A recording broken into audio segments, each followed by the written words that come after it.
चलिए आगे बढ़ते हैं। और मेरा नाम है गौतम। और आज का जो मुद्दा है वो है एक्सरसाइज। हम बात करेंगे डाइट के ऊपर। तो हम हर दिन बात कर रहे हैं, पर हमने जैसा कि इससे पहले भी कई बार सुना है कि सिर्फ डाइट कंप्लीट रेशियो नहीं है हेल्थ का। अगर कंप्लीट रेशियो हम जानना चाहते हैं तो 80% डाइट है, यानी कि बड़ा हिस्सा डाइट है, पर एक छोटा हिस्सा हमारा एक्सरसाइज का भी आता है, यानी कि 20% पार्ट। तो आज उस 20% पार्ट के बारे में डिटेल में हम बात करने वाले हैं। सीधा टॉपिक पर चलते हैं। और आज का जो मुद्दा है वो है एक्सरसाइज। तो कंप्लीटली बातें हम एक्सरसाइज के बारे में करेंगे। तो देखिए, कई सारे लोग एक्सरसाइज तो करते हैं और हम में से कई सारे लोग नहीं भी करते हैं। अगर हम देखेंगे रेशियो इन दोनों का, तो आपको नहीं करने वाले लोग ज्यादा मिलेंगे। क्या बोलते हैं आप लोग? एग्री करते हैं आप इस बात से? है ना, नहीं करने वाले लोग ज्यादा मिलेंगे। शायद आप भी उस कैटेगरी में आते होंगे। और करने वाले लोग बहुत कम मिलेंगे, क्योंकि हमें कई सारे मीथ है इसको लेकर कि एक्सरसाइज किसको करना चाहिए। एक्सरसाइज तो सिर्फ वेट लॉस के लिए किया जाता है, ये एक मिथ है कि वेट ज्यादा है तभी एक्सरसाइज करने की जरूरत है। अगर वेट आइडियल है तो एक्सरसाइज की जरूरत नहीं है, ये इस तरीके का मिथ होता है। या फिर वेट कम है, अंडर वेट कैटेगरी में है, तो एक्सरसाइज नहीं करना चाहिए। तो इस तरीके के कुछ मिथ होते हैं। इसी कारण से ये रेशियो ऊपर नीचे है कि करने वाले लोग कम है और नहीं करने वाले लोग ज्यादा है। तो ये मिथ आपका क्लियर होगा। एक्सरसाइज जो होती है वो वेट लॉस के लिए बिल्कुल भी नहीं होती है। उसके मल्टीपल बेनिफिट है, उसमें से कुछ बेनिफिट के ऊपर आज हम बात करेंगे। और साथ में कुछ इंपॉर्टेंट बातें भी हम डिस्कस करेंगे जो एक्सरसाइज के साथ में आपको ध्यान रखना जरूरी है। सबसे पहले तो हमें बॉडी की कंडीशन के हिसाब से एक्सरसाइज करना हो चाहिए, ठीक है। हम सभी की बॉडी की कुछ कंडीशन होती है, यानी कि हम सभी की बॉडी एक जैसी नहीं होती है कि एक सामने वाला पर्सन कोई एक्सरसाइज कर रहा है और हम कर रहे हैं, दोनों एक जैसी एक्सरसाइज करके एक जैसा रिजल्ट पा सकते हैं, ऐसा बिल्कुल भी नहीं है। तो आपको पता होना चाहिए आपकी बॉडी किस कंडीशन में है। तो बेसिकली दो कंडीशन में बॉडी होती है। एक होती है कैटाबोलिक कंडीशन, दूसरा होता है एनाबोलिक कंडीशन। कैटाबोलिक कंडीशन में क्या होता है, यहाँ पर सीधा सीधा बात करें तो आपकी बॉडी जो है वो आइडियल वेट पे नहीं है, यानी कि आपका फैट परसेंटेज अभी है ज्यादा है और मसल्स कम है। तो अभी आपको क्या करने की जरूरत है? आपको ऑब्वियस सी बात है कि आपको फैट बर्न करने की जरूरत है। तो आपकी बॉडी जो कैटाबोलिक कंडीशन में जब होती है, आपको फैट बर्न करने में हेल्प मिलती है, हेल्प करती है। तो इस कंडीशन में आपको अपना मसल्स गेन करने की कोशिश नहीं करना चाहिए। मसल्स गेन बाय डिफॉल्ट होगा। मसल्स गेन का मीनिंग यहाँ पर है कि हम कई बार तोन तो निकला हुआ है फिर भी बाइसेप्स बनाने की कोशिश कर रहे होते हैं। आपने देखा होगा, स्पेशली हम बॉडीगार्ड लोगों को अक्सर ऐसे ही दिखेंगे, जो सस्ते बॉडीगार्ड होते हैं ना, है ना, या फिर वो जिम में ट्रेनर देखते हैं हम, सस्ते ट्रेनर, उनकी तोन भी निकली हुई होती है, साथ में बाइसेप्स भी बहुत बड़ा होता है। तो ये एक्चुअल में वो कंडीशन को फॉलो नहीं कर रहे हैं बॉडी की। अगर आपकी बॉडी का फैट ज्यादा है तो पहले आपका फैट कम करने के ऊपर ध्यान देना चाहिए, क्योंकि आपकी बॉडी जो है वो फैट बर्निंग मोड में है, कैटाबोलिक कंडीशन में है। तो यहाँ पर जब आपका फैट परसेंटेज ज्यादा होता है तो आपको फैट बर्निंग में कौन सी एक्सरसाइज करना चाहिए? बेसिकली आपको कार्डियो ही करना चाहिए। कार्डियो, कार्डियो में बहुत सारे टाइप होते हैं। आप कार्डियो का मतलब रनिंग बिल्कुल भी नहीं है। तो रनिंग तो होता ही है, आप साथ में स्कीपिंग कर सकते हैं, जंपिंग जैक्स कर सकते हैं, स्विमिंग कर सकते हैं, एरोबिक कर सकते हैं, जुम्बा कर सकते हैं। ये सारी चीजें कार्डियो के अंदर आएगी। तो आपका फैट तब तक ज्यादा है, आइडियल वेट से नहीं आए हैं, तब तक आपको कार्डियो ही करना है। और डाइट में स्पेशली आपको रो फ्रूट्स और वेजिटेबल खाना चाहिए। रो फ्रूट्स और वेजिटेबल यानी कि जिनके अंदर पानी की मात्रा ज्यादा है और कैलोरी वैल्यू कम है। तो ये कंडीशन आपको ध्यान रखना है। दूसरा होती है एनाबॉलिक कंडीशन। यहाँ पर जो होता है, आपकी बॉडी मसल्स बिल्डिंग प्रोसेस में होती है, मसल्स बिल्डिंग मोड में। यानी कि अब अगर आप अपना मसल्स गेन करने की कोशिश करेंगे, बॉडी का टोनिंग चेंज करने की कोशिश करेंगे, या फिर आप एक अच्छा बॉडी पाना चाहते हैं, सिक्स एप बनाना चाहते हैं, ऐसी कोई आपका गोल है, तो आपकी बॉडी एनाबॉलिक कंडीशन में हो तभी आपको इस तरह की कोशिश करना चाहिए। ये कैसे पहचानेंगे कि आपकी बॉडी एनाबॉलिक में है कि नहीं? ये पहचानेंगे आपका फैट परसेंटेज देख के। अगर आपका फैट परसेंटेज जो है वो 20 से नीचे है, अगर आप मेल है और आपका फैट परसेंटेज 20 से नीचे है, इसका मतलब आपकी बॉडी एनाबॉलिक कंडीशन में है। और अगर आप फीमेल है और आपका फैट परसेंटेज 30 से नीचे है, तो भी आप एनाबॉलिक कंडीशन में है। तो अभी आपको कोशिश करना चाहिए वेट ट्रेनिंग वगैरह, ताकि आपकी बॉडी मसल्स बिल्ड करे, ठीक है। तो यहाँ पर स्क्वाट है, पुशअप्स है, प्लैंक्स है, अल्टीमेटली आपको वेट ट्रेनिंग करना है, तो आपको उसका अच्छा रिजल्ट मिलेगा। कई लोग जिम जाकर एक्सरसाइज करते हैं, वो वेट लॉस की कोशिश करते हैं, यानी कि कैटाबॉलिक कंडीशन में है पर जिम जाकर मसल्स डंबल्स उठा रहे हैं। तो ऐसा करने की जरूरत नहीं है। हम जिम जाकर भी जंपिंग जैक्स कर सकते हैं, एरोबिक कर सकते हैं, या फिर जो कार्डियो के यहाँ पर इक्विपमेंट है वो इस्तेमाल कर सकते हैं। तो इन चीजों को आप फॉलो कीजिए। और स्पेशली जब एनाबॉलिक कंडीशन में आप होते हैं, आपको प्रोटीन डाइट का बहुत ध्यान रखना होता है।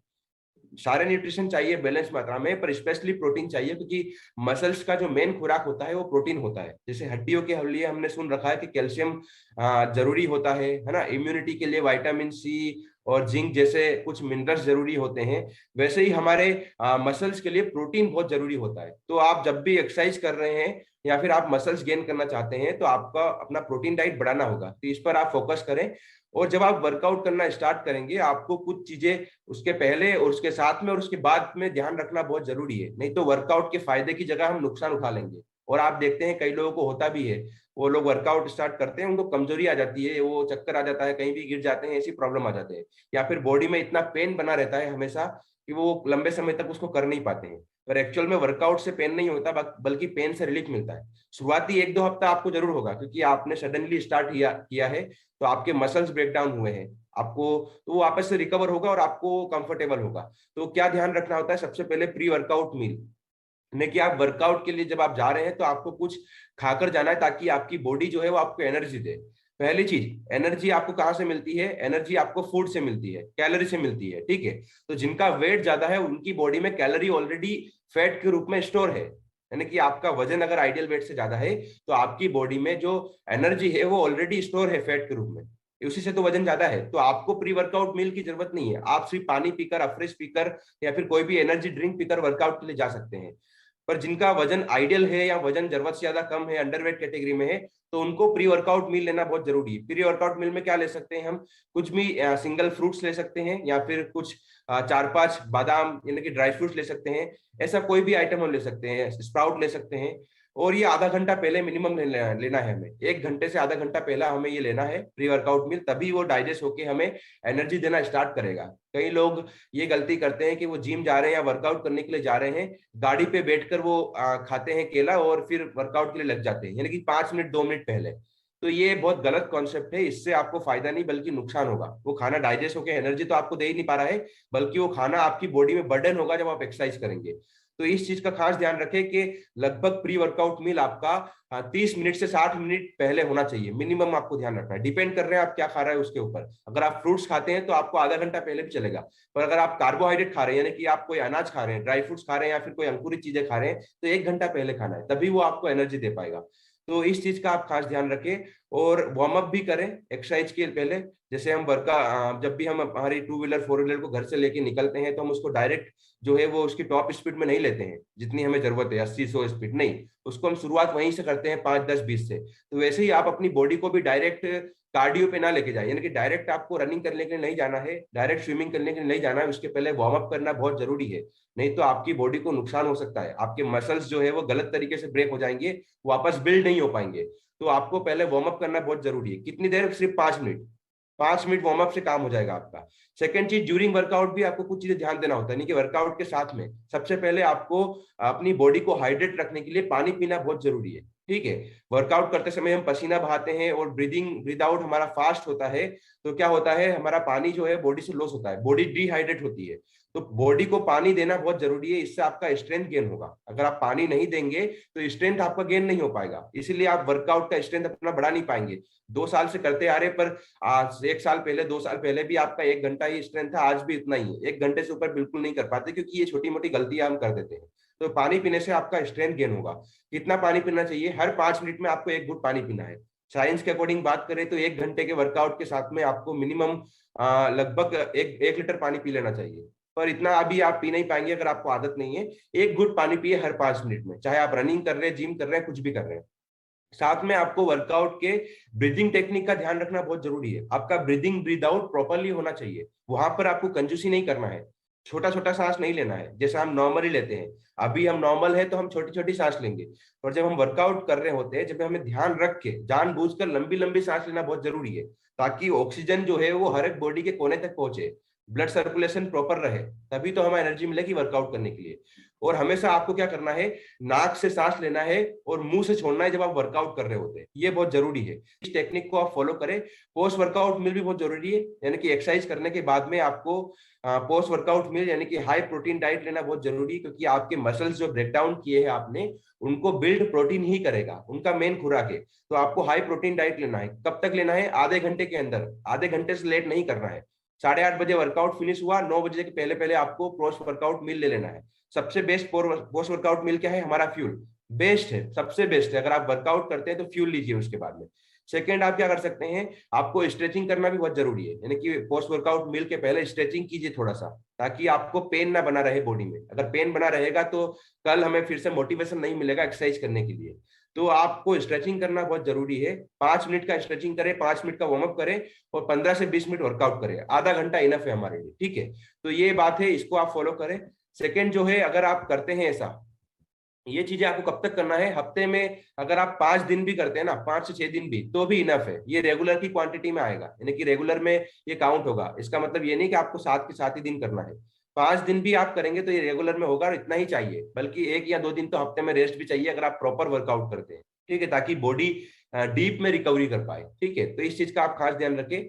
तो ये बात है। और अगर आप ऐसा सब कुछ करते हैं तो आपको मल्टीपल बेनिफिट भी मिलेगा। ज्यादा कुछ तो बताने की जरूरत नहीं है, आप सभी लोग बखूबी जानते हैं कि एक्सरसाइज का क्या बेनिफिट मिलता है।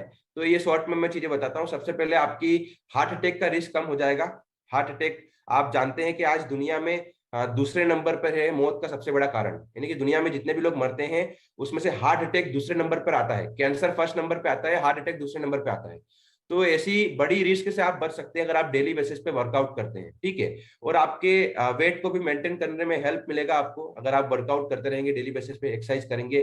कोलेस्ट्रॉल लेवल आपका मेंटेन रहेगा। टाइप 2 डायबिटीज से आप बचने में हेल्प मिलेगा आपको, ठीक है। ये सारे बेनिफिट आपको इंटरनली है, इसके पीछे बहुत बड़ा साइंस और लॉजिक है, जिसके ऊपर आज हम बात नहीं कर सकते हैं। पर शॉर्ट में मैं आपको बता दे रहा हूँ कि इनमें आपको डेफिनेटली फायदा होगा। आप करना स्टार्ट कर दीजिए, साइंस बिना जाने भी आपने किया ना, तो आपको फायदा तो होने वाला है। ब्लड प्रेशर आपका नॉर्मल रखने में आपको हेल्प करेगा, आपकी हड्डियों को मजबूत करेगा, क्योंकि आप जितना भी न्यूट्रिशन लेंगे ना, कई बार हम कैल्शियम तो बहुत अच्छी मात्रा में खा रहे होते हैं, प्रोटीन तो बहुत अच्छी मात्रा में दे रहे होते हैं, पर हमारी बॉडी की जो अभी उसकी एब्जॉर्प्शन पावर नहीं है हमारी बॉडी में इतना। हम अच्छी अच्छी चीजें ले रहे हैं पर बॉडी उसको यूज नहीं कर पा रहा है।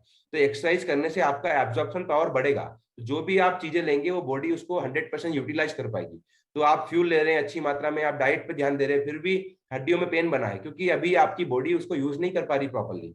तो आपके जब आप एक्सरसाइज करेंगे तो आपको इन जगहों पर भी बेनिफिट मिलेगा। आपकी हड्डियां मजबूत होगी, मसल्स आपका अच्छा होगा, ज्वाइंट प्रॉब्लम आपको नहीं होगी, ऑस्टियोपोरोसिस जैसी प्रॉब्लम से आप बचे रहेंगे। हड्डियों का बहुत बड़ा प्रॉब्लम है ऑस्टियोपोरोसिस, ठीक है। यहाँ पर तो इंसान बेड पेशेंट तक हो जाता है, पर ऐसी आपको प्रॉब्लम से बचाएगा एक्सरसाइज, आधे घंटे का ओनली, ठीक है। और आप कई सारे फॉल से बचे रहेंगे, जो हो जाते हैं, एक्सीडेंट वगैरह हो जाते हैं, या फिर ऐसी छोटी मोटी चीजें कई बार होती है, कई बार सामने कुछ आ गया, हमें मालूम नहीं चला, कई बार नींद की झपकी आ जाती है।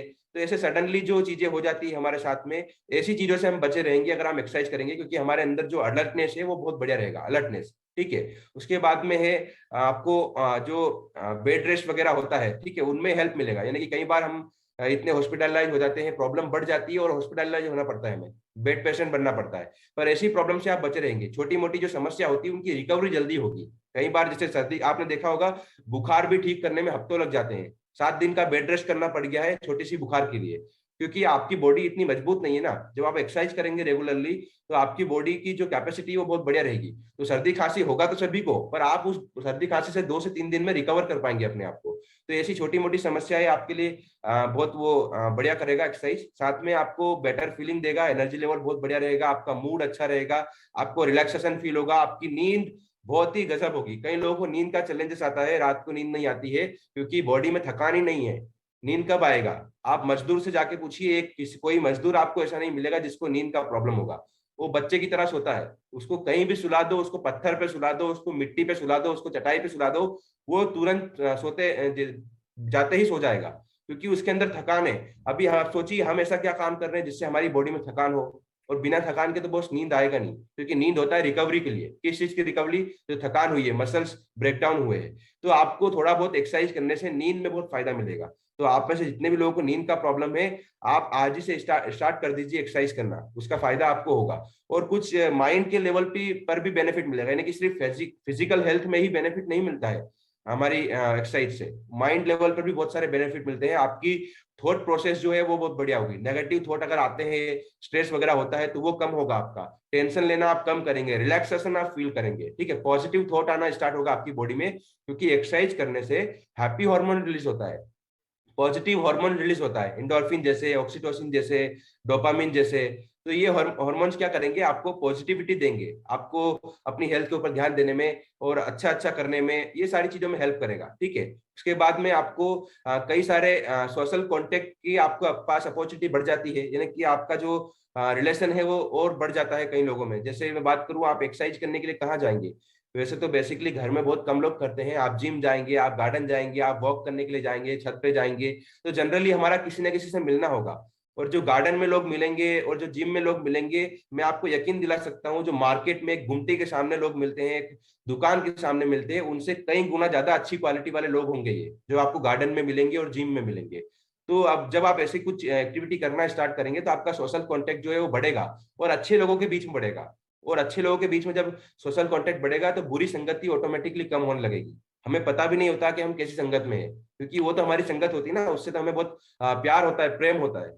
पर जब हम अच्छे लोगों के बीच में आएंगे तब हमें पता चलेगा कि हम बुरी संगत में अभी तक थे। तो ऐसी चीजें करने से आपका सोशल कॉन्टेक्ट जो है वो बहुत बढ़िया रहेगा, आप नए नए लोगों से मिलेंगे। और एक मजे की बात यह है, आप ऐसे लोगों से मिलेंगे जो जनरली आपको मार्केट में नहीं मिलने वाले, जो एकदम बिजी होते हैं, जो जिम्मेदार लोग होते हैं, हेल्थ का ध्यान रखने वाले लोग होते हैं, पॉजिटिव लोग होते हैं। तो ऐसी चीजें आप स्टार्ट करें, साथ में आपके मूड को अच्छा रखने में हेल्प करेगा और आपकी स्लीप पैटर्न को भी सुधारेगा, वो तो हमने बात किया। और दिन में नींद नहीं आएगा, एक अच्छा बेनिफिट ये है, अगर आप एक्सरसाइज करते हैं तो दिन में नींद आपको नहीं आएगा। कई लोगों को दिन में नींद आने का बहुत बड़ा चैलेंज है। और एक कारण ये भी है कि रात में नींद नहीं आ रहा, क्योंकि आपने दिन में 1-2 घंटा सो लिया है। अब भगवान ने तो एक लिमिटेड टाइम के लिए हमें नींद दिया है, 6 से 8 घंटा ही हम सो सकते हैं। तो ये इसीलिए आपको रात में नींद नहीं आ पा रही, क्योंकि आप दिन में सो जाते हैं। तो वर्कआउट करने से आप में से जितने भी लोग करते हैं, आपने फील किया होगा कि आपको एक एनर्जाइज फील होता है। करने के बाद थोड़ा सा आपको थकान वगैरह लगेगा शुरुआत में, पर दिन में आपको इतना अच्छा फील होगा कि अलग ही प्राउड फीलिंग आपके अंदर होगा कि आज तो कुछ अलग ही हो गया है। ठीक है, तो वैसी बात है। जैसे तो इसका आप ध्यान रखें। उसके साथ में आपको केमिकल आपकी बॉडी जो रिलीज करती है, बहुत सारे केमिकल आपके ब्रेन जो है वो रिलीज करते हैं, ताकि आपका न्यूरो ट्रांसमीटर प्रॉपरली काम करता है। ठीक है, तो मैंने अभी बात किया कि हैप्पी हार्मोन्स वगैरह जो है वो रिलीज होंगे तो आपका स्ट्रेस वगैरह कम होगा, उसमें आपको बहुत हेल्प मिलेगा। तो ये एक्सरसाइज के बेनिफिट है जो आपको मिलते रहेंगे लगातार, अगर आप करेंगे। और नहीं करेंगे तो बिल्कुल नहीं मिलेंगे, वो भी बड़ी सीधी सी बात है। तो आपको फोकस करना है थोड़ा बहुत एक्सरसाइज करने के लिए। हाँ, मिथ ये है कि हम कई बार वॉक करते हैं, लगातार सालों से करते आ रहे हैं, पर उस वॉक का आपको कोई बेनिफिट फील नहीं होगा, क्योंकि वॉक जो होती है हमारी बॉडी के लिए रेजिस्टेंट होता है। इन जनरली भी तो हम वॉक करते हैं, आज अभी आपको पानी पीने के लिए जाना है, आप कैसे जाएंगे? वॉक करते हुए ही जाएंगे ना। तो वॉक करने का हमें बेनिफिट इसलिए नहीं मिल पाता है क्योंकि हम इन जनरली भी वॉक कर रहे होते हैं। जैसे जब इंसुलिन रेजिस्टेंट हो जाता है ना, तो हमारी बॉडी डायबिटिक बन जाती है, यानी कि वो इंसुलिन तो बन रहा है पर बॉडी में काम नहीं करेगा। वैसे ही वॉक करना आपकी बॉडी में उतना अच्छा काम नहीं करेगा जितना कुछ और करना होगा। तो वॉक आप 1 घंटा कर रहे हैं, उसको 20 मिनट एरोबिक में आप कन्वर्ट कर दीजिए, 20 मिनट रनिंग कीजिए, यानी कि जो 20 मिनट आप दे रहे हैं इसमें अपना 100% दीजिए, हाई इंटेंसिटी दीजिए। हाई इंटेंसिटी आपको अपने वेट के अकॉर्डिंग देना है, किसी वीडियो को देखकर, किसी फिटनेस ट्रेनर को देखकर उसके तरीके से नहीं करना है, अपने आप को टॉर्चर नहीं करना है, आपको वो अपनी बॉडी के अकॉर्डिंग करना है, धीरे धीरे स्टार्ट करना है। पर वॉक से आप किसी और चीज में आ जाइए, रनिंग है, एरोबिक है, जुम्बा है, कार्डियो कोई और तरीके का है, जंपिंग जैक्स है, बहुत सारे टाइप के आपको यूट्यूब पर इसके वेराइटीज और वीडियो मिलेंगे, उसको आप फॉलो कर सकते हैं 15-20 मिनट के लिए। सो ये था एक्सरसाइज के बारे में। आई होप आप आज आपको नॉलेज मिला होगा। और जो लोग हैंड रेस नहीं किए, मतलब जो लोग एक्सरसाइज नहीं कर रहे हैं, आप सभी लोगों को मेरा सजेशन रहेगा एज अ कोच कि आप लोग एक्सरसाइज पर फोकस कीजिए। अगर आप अपनी बॉडी में कुछ अच्छा रिजल्ट चाहते हैं, फास्ट रिजल्ट चाहते हैं, तो पूरा रेशियो कंप्लीट कीजिए। देखिए, आपको रिजल्ट तो डेफिनेटली मिलेगा और मिल भी रहा है। तो 80% जो आपका काम है वो इस कॉल के माध्यम से हो जा रहा है, आपका कंप्लीट कर दे रहा है फ्यूल। और बचा हुआ 20% रेशियो भी अगर आप कंप्लीट करेंगे तो उसका भी एक अलग ही आपको बेनिफिट मिलेगा, अलग ही आनंद है। तो आप लोग स्टार्ट करें, 15-20 मिनट से स्टार्ट करें और आधे घंटा ही करना है मैक्सिमम। वो 1 घंटे वाला कॉन्सेप्ट अपने अंदर मत लाइएगा, क्योंकि 1 घंटे करने स्टार्ट करेंगे लंबे समय तक नहीं कर पाएंगे और वो ब्रेक हो जाता है। यही प्रॉब्लम आती है लोगों को कि एक्सरसाइज करना मतलब 1-2 घंटा जिम में पचना है। नहीं नहीं, 20 मिनट भी आप करते हैं तो वो इनफ है आपके लिए। तो thank you so much everyone.